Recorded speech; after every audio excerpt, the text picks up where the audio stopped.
Inspector सुखी सुबह के 6 बजे शुक की नींद में थे कि अचानक उनके मोबाइल की रिंग बजी। आंखें मलते हुए हाथ में मोबाइल लेकर बोले, नाम सुखी है लेकिन दुनिया शुक से रहने नहीं देती। इस मोबाइल की घंटी ने डॉट जिंदगी का घंटा बजा रखा है। मोबाइल पर उन्हें एरिया के बाहरी इलाके में मर्डर की इंफॉर्मेशन मिली। कुछ ही देर में मर्डर स्पॉट पर पुलिस के बड़े अधिकारी भी पहुंच रहे थे, क्योंकि ये हाई प्रोफाइल केस था और जिन लोगों का मर्डर हुआ वे नामी व्यक्ति थे।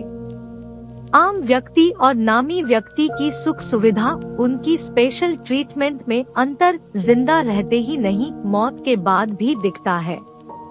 नामी व्यक्ति की मौत भी स्पेशल तौर तरीके से ली जाती है। बड़े अधिकारियों ने सब विजिट करने के बाद इंस्पेक्टर सुखी से डिटेल इंफॉर्मेशन शाम तक चाहिए ऐसा ऑर्डर देकर चले गए। इंस्पेक्टर सुखी जितना टाइम आज तक मर्डर केस सोल्व करने में लगाया है, उसका आधा समय भी लड़की खोजता तो शादी हो गई होती मेरी। अपनी गर्दन हिलाते हुए मन ही मन सोच रहे थे। इंस्पेक्टर सुखी सारी डिटेल के साथ अपने सीनियर ऑफिसर के पास पहुंचे। सीनियर ऑफिसर, दोनों मर्डर की इनिशियल इन्वेस्टिगेशन रिपोर्ट क्या है?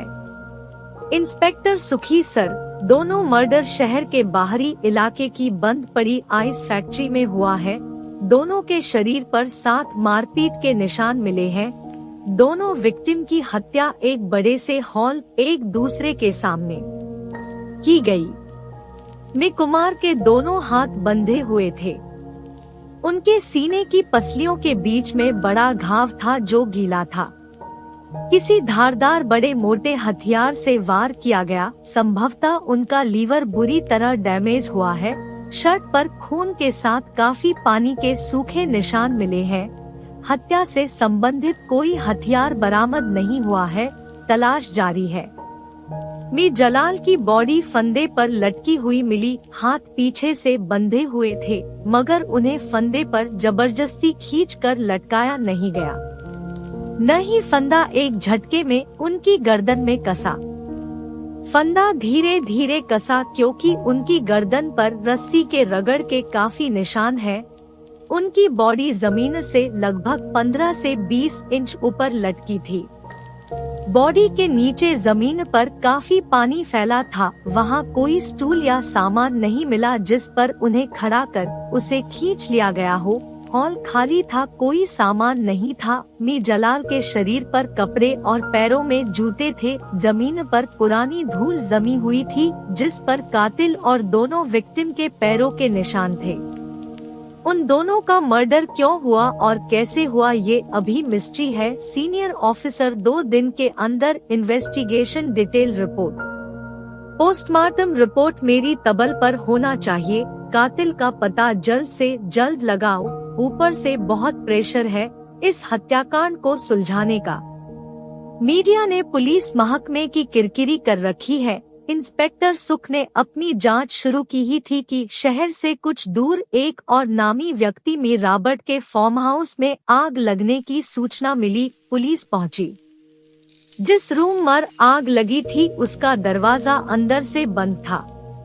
पुलिस ने दरवाजा थोड़ा, कमरा पूरा जल चुका था। कमरे में टेबल, कुर्सी, विंडो, एसी, डाइनिंग टेबल, कालीन सभी कुछ बुरी तरह जल चुका था। अंदर एक बुरी तरह जली हुई लाश थी। तभी फार्म हाउस का केयरटेकर रमेश दौड़ता आया और ये सब जानकर रोने लगा। पुलिस के पूछने पर उसने बताया कि किसी ने उसे बेहोश कर झाड़ियों में डाल दिया था और कमरे के अंदर जो लाश है वो उसके साहब में रॉबर्ट की है, जो कि कल रात ही यहाँ फार्म हाउस में आए थे। पुलिस भी परेशान थी कि अगर मर्डर हुआ तो दरवाजा अंदर से बंद कैसे था। कातिल मर्डर करने के बाद अंदर से बाहर कैसे आया। एक दिन में 3 मर्डर की खबर से मीडिया ने तहलका मचा दिया था।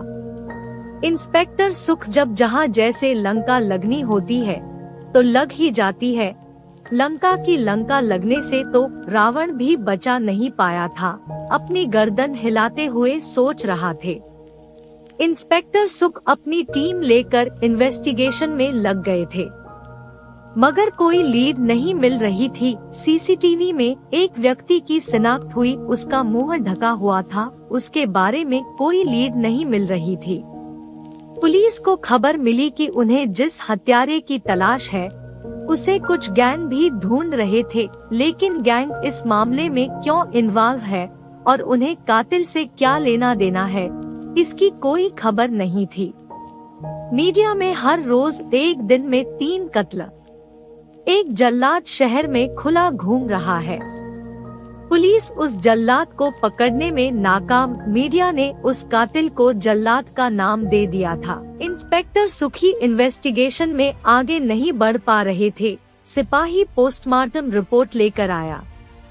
इंस्पेक्टर ने पोस्टमार्टम रिपोर्ट पढ़नी शुरू की। मी कुमार की रिपोर्ट में जो अजीब था वो ये कि विक्टिम के शरीर पर जिस हथियार से वार किया गया वो नुकीला कोन के आकार का था। घाव के आसपास का एरिया ठंडा होने की वजह से खून तुरंत जम गया। उस घाव की वजह से उसकी जान गई। मी जलाल के पैर किसी ठंडी सतह पर थे और रस्सी उसके गले में धीरे धीरे कसी, जिससे उसकी जान गई। इंस्पेक्टर सुखी अपने सीनियर को इन्फॉर्मेशन देने जाने ही वाला था कि उसे पता चला कि केस एसीपी रवि को हैंडओवर कर दिया गया है। 4 लोगों की टीम बनाई गई है, जिसमें इंस्पेक्टर सुख भी है। तभी खबर आई कि कातिल ने वीडियो रिलीज किया है, जिसकी एक कॉपी उसके पुलिस डिपार्टमेंट में भी आई है। एसीपी रवि ने अपनी पूरी टीम को वीडियो के साथ ऑफिस में बुलाया। वीडियो को चालू किया गया। मास्क से पूरे चेहरे को ढके हुए आप सबको जल्लाद का नमस्कार। जल्लाद का काम है अपराधी को सजा देना, जो मैं दे रहा हूँ। शराफत का जामा पहने सभी शरीफ नहीं होते और सभी जल्लाद बुरे नहीं होते। तभी वीडियो बदल जाता है और आगे चलता है। वीडियो में एक कमरे में 3 लोग दिखते हैं, मी कुमार, मी जलाल, मी रॉबर्ट, और वो कमरा मी रॉबर्ट का फार्म हाउस था जहां जलकर उनकी मौत हुई थी। वीडियो आगे बढ़ता है। तीनों नशे में डूबे हुए एक दूसरे से बात कर रहे थे, जिसमें छोटे बच्चों के मानव अंगों की डील की बात चल रही थी। इससे हुई पूरे साल की बड़ी कमाई की बात करते हुए तीनों ठहाका लगाते हुए हंस रहे थे। आप सबको क्या लगता है? ये अब आपका फैसला है कि ये शराफत का नकाब पहनकर मानव अंगों की तस्करी करने वाले, उसके लिए छोटे बच्चों की जान लेने वाले खूनी दरिंदे हैं या उनको उनके अंजाम तक पहुंचाने वाला कातिल है। बच्चों का यौन शोषण करने वाले वहशी कुत्तों के साथ क्या होना चाहिए? वीडियो आगे बढ़ता है। तीनों नशे में बातें करते हैं कि हर साल बिजनेस बढ़ता जा रहा है, 2 गुने बच्चों की जरूरत पड़ेगी। मी कुमार हंसते हुए मजाक में पूछता है, जिंदगी तो हम अपने हिसाब से अय्यासी वाली जी रहे हैं। अगर मौत अपनी मर्जी की चुन्नी हो तो वो कैसी होनी चाहिए?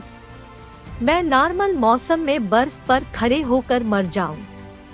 मी जलाल हंसते हुए बोला, मी कुमार तब तो बर्फ का छोटा सा टुकड़ा मुझे लगे, और मैं हंसते हुए बातों बातों में बोला, मी रॉबर्ट, मैं तो अपने पूरे होश में अपने आप को मरते हुए देखकर फील करना चाहता हूँ। बताओ कैसे करवाओगे फील? ठहका लगाते हुए बोला। वीडियो बदलता है। जल्लाद, ख्वाहिश किसी की भी हो, पूरी हो जाए तो अच्छा है। आरज़ू पूरी कर दी मैंने उनकी, जो नफरत के काबिल भी न थे। शांत आवाज में बोला। वीडियो आगे बढ़ता है। जलाल के गले में फंदा था और वह बर्फ की सिल्ली पर खड़ा था, उसके हाथ बंधे हुए थे। वो फंदे की गांठ खोलने की कोशिश करता लेकिन खोल नहीं पाता। कुमार कुर्सी पर बैठा था, उसके हाथ पैर बंधे हुए थे। जल्लाद बार बार उन्हें अपना जुर्म कबूल करने के लिए कहता। कुमार चिल्लाता कि कुछ नहीं बोलना, मेरे लोग आते ही होंगे, इसका काम अब तमाम। जल्लाद एक झटके में घुमा, कोन के आकार के धातु के टुकड़े से कुछ निकाला और कुमार के सीने में घुसा दिया। कोन के आकार का बर्फ का नुकीला टुकड़ा कुमार के सीने में घुस चुका था। दर्द से कुमार चिल्ला रहा था। वीडियो आगे बढ़ा। रॉबर्ट कुर्सी पर बैठा था। वो जिस कमरे में दिख रहा था वो उसका फार्म हाउस था। रॉबर्ट चिल्ला रहा था कि उससे दुश्मनी लेना महंगा पड़ेगा। जल्लाद शांत बैठा था। उसने इंजेक्शन निकाला और उसके पैर, हाथ, शरीर पर लगा दिया और जलाल के हाथ पैर खोल दिए। जलाल ने खड़े होने की कोशिश की, वो गिर गया। उसने हाथ के सहारे खड़े होने के लिए हाथ उठाना चाहा। उसका पूरा शरीर सुन्न हो चुका था।